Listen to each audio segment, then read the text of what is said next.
Hey everybody, Josh the RV Nerd here with Bish's RV with my very first Ozark RV I've ever had the pleasure of going through. And I gotta tell you, the more that I've peeled this onion apart, the more that it's kind of surprised me. Now I'm not trying to oversell this. It's not the highest and most amazing trailer in every respect you've ever seen. But there's some really unique, really interesting content here. If you're not familiar with these, if you didn't see my intro to Ozark video, this is a cousin to the Salem and Wildwood, especially the FSX family. It actually shares a lot of management and DNA there, but they took a very different direction right here. They're definitely cousins. They're not brother sister. They've got some different parentage here. First of all, did you see when I put those weights and measures on the screen, the flipping cargo capacity on this over 3,000 pounds and some really good holding tank capacities? Those two factors right there, for me, almost immediately separate it and put it in its own category. Now, beyond that, we've also got 7-foot ceilings, a 70 by 80 king bed standard in every one of these. So they're focusing on a lot of bigger features and comfort you don't usually find in what is commonly referred to as a stick and tin camper. Now we're looking at it today in the Ascent fiberglass package, which is an optional hung fiberglass skin that replaces the conventional corrugated skin. But you can get these either way. That's actually what the X designator in the model number is. Normally this would be an RBK. Today it's an RBKX. Underbellies are closed. They have tank heater standard. We have 200 watts of factory solar standard on these. You've got that theater seat standard to kick your feet up with that crazy kind of lagoon style table.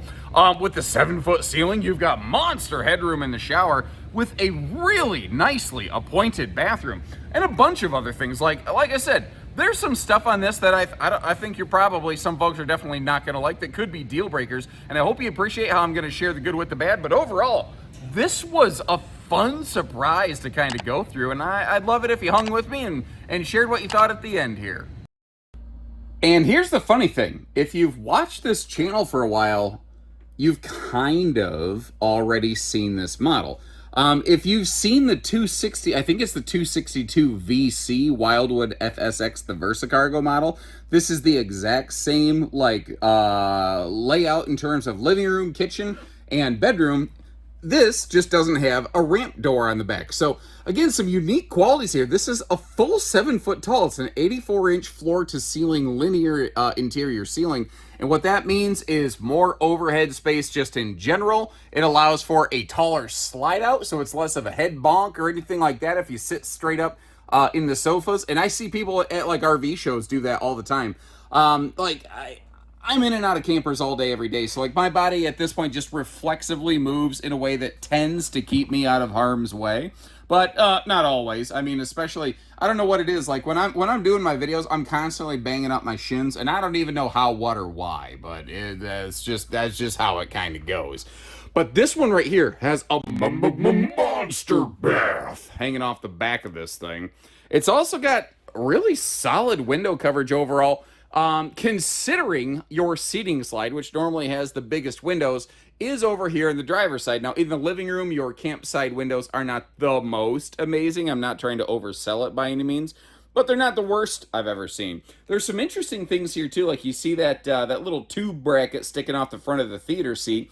That is for the little lagoon mount table that you may have peeked at earlier, and we'll get to see again in a few minutes. There's also some smart stuff, like pretty much anywhere you're going to sit and sleep in these Ozarks, I'm finding things like at least USB plugs, and you can see that adjustable storage shelving behind the refrigerator. So some manufacturers will just lose that storage. Some manufacturers will do an outside cargo access door. They did like an interior, I don't know, backup pantry. Now it is open face storage, which I don't love, but it's all adjustable and removable shelving. So if you're looking for a place to maybe have like brooms, bed knobs and broomsticks. Was that Angela Lansbury? Oh, I think I'm really starting to date myself here, but regardless, I know a guy that had a clone of himself. He really dated himself as well. Got married eventually, as I recall. Anyway, that's a stupid joke I just came up with off the top of my head. With this having a 7-foot ceiling, they have the opportunity for some nice overhead cabinet space, but still some like open, comfortable sort of countertop area here. And I want to take a look at this because this model has a very interesting kitchen. It has a wraparound kitchen design that is very campsite cook centric.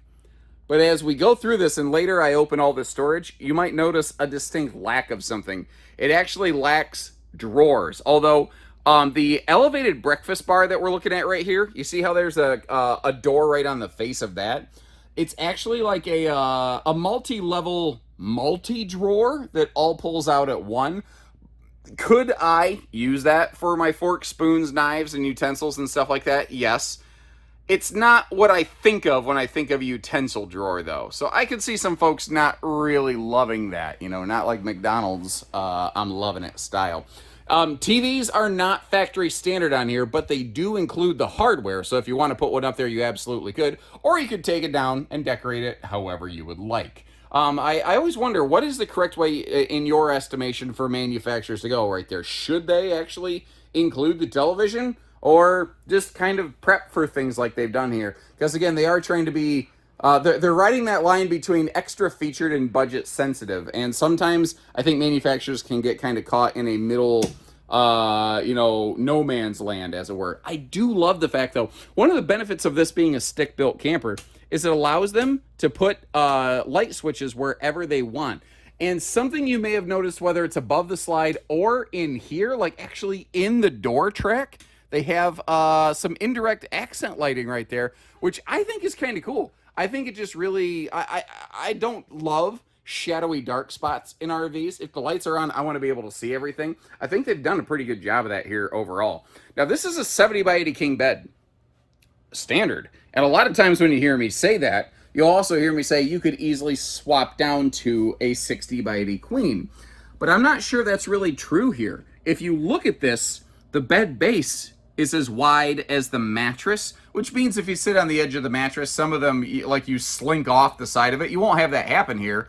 But it also means that if you do just want to go to a true queen bed, you're always going to have a little bit of that wooden platform sticking out. And knowing me, I would probably be stubbing my toe in the stupid thing constantly, but that's just me. One thing that does surprise me, and I've got just a weird personal hang up on this, I would like one light under that big deep overhead cabinet, because again, I don't like dark shadowy spots in RVs if I can get away with it. And look at this.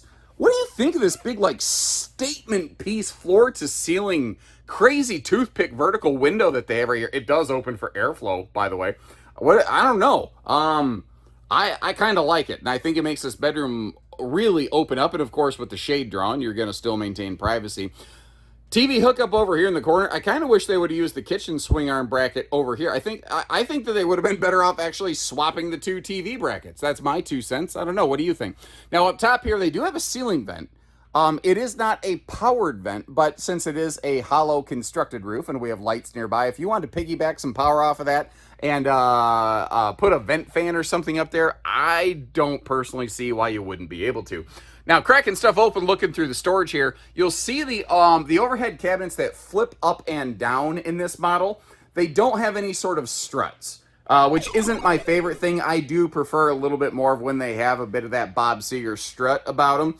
But these don't. Obviously, they have the magnet holdbacks, which is nice. You've got some, because it is a taller ceiling, you have taller hanging wardrobes. And as you notice, under that bed is wide open storage. So your pass-through and your underbed cavity are completely the same. They're not separated or divided in any way, shape, or form. If that's something that you're looking for, I'm sure that we could probably come up with something for you. It's not really hard to put some kind of wooden partition under bed. I was happy to find, though, that it does have the gas struts for easy lifting. Now, back here in the living area, giving you a look at some of the sofa features here again, it is a easy recline kind of wall-hugging style theater seat, but you do have that sort of lagoon-inspired table. I will say, though, they do have that table mount a little bit too high on this one. You may have noticed, despite how big I am, that dinner plate was already right up by my face, dude, if I would have used that thing. So that may be a bit of feedback I have for the factory is be a little more cognizant of the fact that this is slightly a step-up slide. So it'll be very friendly to taller, long-legged people like me. Now, over here in the kitchen, they don't run a propane stove, or nope, they run a propane stove. They don't run a propane oven. It's a convection microwave oven, so it can cook in a hurry. And if you talk to a lot of people who have actually used them, almost anything you can do in a propane oven in an RV, you can do in that convection microwave oven, frankly, much, much quicker, but not if you're boondocking. If you're gonna go off grid, which this thing has really nice holding tank capacities, by the way, for doing a little bit of out of the park kind of camping. If you're gonna go off grid, you're gonna need a generator to be able to run that sucker, or you're gonna be cooking just on the stovetop or outside. So kind of keep those facets in mind. Now, I have a question for you. I mentioned how I think that lagoon table is just mounted up a little bit high. With this having the elevated breakfast bar, do they even need the removable table over there on the sofa? Or do you think it would just be a little bit simpler, cleaner execution if they didn't do that? I don't know. I'm kind of personally thinking I don't know that they need the thing, because if I want to sit down here just to grab a bite, because this is, a couple's kind of rig, I don't know that I necessarily need dining for four, especially when with the theater seat, and I don't believe they have a hide a bed or anything. I think it's just theater is how these come. I don't know that I need dining for four, but I don't know. That's just my opinion. I could be wrong, man. Now, this bathroom is very nice looking, very nicely appointed. I will say, though, manufacturers continue to do this because I think they're copying off one another's test sheets where they're putting in these double sinks. Now, I'll at least give them credit. There is good space beside the toilet where if you actually want to stand there and be able to use both sinks at the same time, you could. But what is your opinion? Does this RV need two sinks, or would it be better off having just one sink and then more counter space? I personally would prefer more counter space, but that's me. That's not you. Something I just noticed, by the way. This is smart content. They put the converter box right by the door. So God forbid you need to change fuses or anything. You don't got to be laying on the floor, crawling on the floor. You have to get a slide out of the way. Everything's going to be a little bit easier. Now, as you may have noticed, giving you another look here, there's some really good space around that toilet. That is what I would refer to as fairly fluffy friendly right there. Whether it's hip, shoulder, leg room, that is a bazooka butt bathroom, baby. That is plenty of space right there. And I would also want to mention, I like how they kind of did the split medicine cabinets in a way. And at a glance, I thought, well, that means no linen cabinet. But look at this. Because they didn't go with these big boxy valances and lambrequins, they were able to actually enclose the storage by the shower that so many manufacturers leave open face. And I've already mentioned, I'm not a big fan of open face storage. I think that's really cool. And that's what I'm saying. Ozark has some really interesting, really smart content at times. And again, with having that 7-foot ceiling, I'm a little bit over 6 foot standing in this thing. You can see I have awesome headroom in here. Standing in it is not a problem. And I like how they include that lightsaber glow beam along the back. So right now I'm inside a building. That skylight isn't doing diddly for me to keep the bathroom lighter and brighter. But you know what? I don't need to worry about it because it actually has a light, which is cool. Pardon my dirty footprints in that shower. The one thing that I'm estimating, I haven't closed this one up, but I'm eyeballing the depth of that slide versus the bedroom door location. And I got a feeling that this one is about to get pinched off. Yeah, that's kind of what I expected. I was a little bit afraid of that, eyeballing it. Let's see what we can still get to, though. I'm standing in the bathroom still, so from the entry door getting to the bathroom is not a problem whatsoever. You can take a sideways travel trailer two-step right here, and you can skip right past the kitchen counter. What I'm curious about, the fridge is awful close to the countertop. Ooh, I don't know that I'm going to call that refrigerator access. You might be able to reach in there and get a can of pop or soda or Coke or whatever you call it in your neck of the woods. I remember, I'll never forget the time when I first visited down south and someone said, what kind of Coke y'all want? You want regular Coke? You want Diet Coke? You want Pepsi Coke? And my brain went, huh? And one of the topics I wanted to hit on first and foremost immediately out here is the potential towability. When you look at this, when you see it's 26 feet long, when you look at the dry weight, a lot of people's half tons alarms are going off. But when you look at the total GVW approaching 10,000 pounds, even though it's barely 26 foot tip to tail, I start to get a little uneasy about the concept of half ton towing one of these. There are theoretically some very capable half tons that will handle it, certainly. And if you're going to stay more local and flatland, modest terrain, like where I'm from in flatland, southern Michigan, you could potentially be okay. But you want to go cross country, you want to go through mountains and inclines, I don't know if you're going to enjoy the experience. So, heavy half minimum to 3/4 feels a lot more comfortable of a towing recommendation here. Now, this is a full Ozark. They also have a little bit more basic LE series here. Full Ozark sees things like an actual, propane cover, little odds and ends like that. They all have that actually 67% thicker aluminum facing on the front. So that's a 0.04 inch thickness aluminum, which basically is like diamond plate. So the whole front of it's kind of like diamond plate. Now, again, like I've said along the way, it has some cool content, but it's not all the way over the top. You do still have some of those little butterfly twist locks here, but you also do have magnet holdbacks. Looking down below, I am impressed with the fact that they have a very spacious pass-through in the front of this. It's kind of funny. I don't know that they necessarily needed that cool looking little radius thing there. And if you notice, it is wide open under the bed. Now, one thing I will mention with that is if you lock yourself out of the camper, just about anybody and their brother has a 751 key that can get in these butterfly latches, and you could lift the bed up and get inside. Although if the slide is closed, you're not going to get to anything. But that's also the downside is that baggage door has the same key lock as a lot of people out there. So kind of consider that. Now, if that's a really scary thing for you, don't let that be a deal breaker. It does not cost a lot to just switch out a key lock. And if that's a thing that you have to buy it, call our team. We're happy to take care of that for you. That's not a big deal.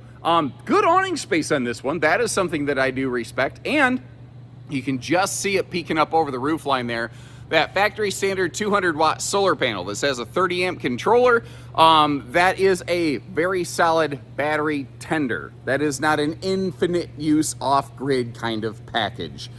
I'm not usually a big fan of outside speakers, but if a manufacturer is going to put them down lower at the level of your chesticles or below, I can tolerate it a whole lot better, and that is what they've done here. I also noticed they did something that's very easy to overlook.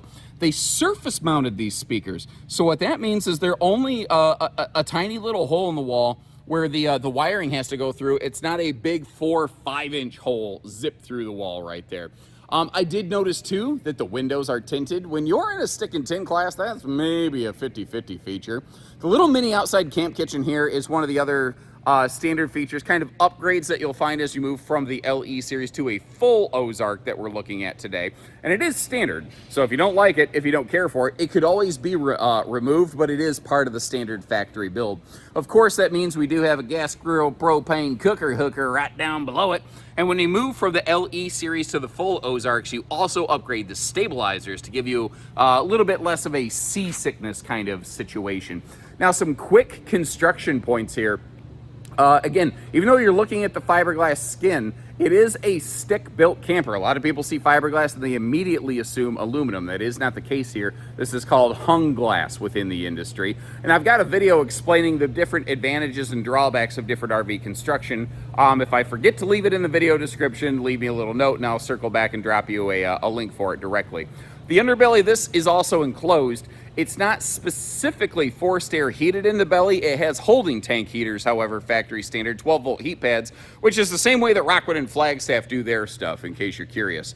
Now, it is prepped and ready for a roof access ladder. It does not include one from the factory, so you may want to factor that into your budgets there, or tell us, hey, the only reason I'm going to buy this thing, or the only way, is if you include a ladder for me at no additional cost. Okay, that's stuff that, you know what, you put that on paper, let our salesman work that past the manager, and again, we're not going to lose a deal because of a ladder, you know. Anyway, the water heater over there. When you move from the LE series to the full Ozarks, they're both gas-only water heaters, but it becomes an on-demand now versus a 6-gallon vessel. So that's a little kind of detail to keep in mind.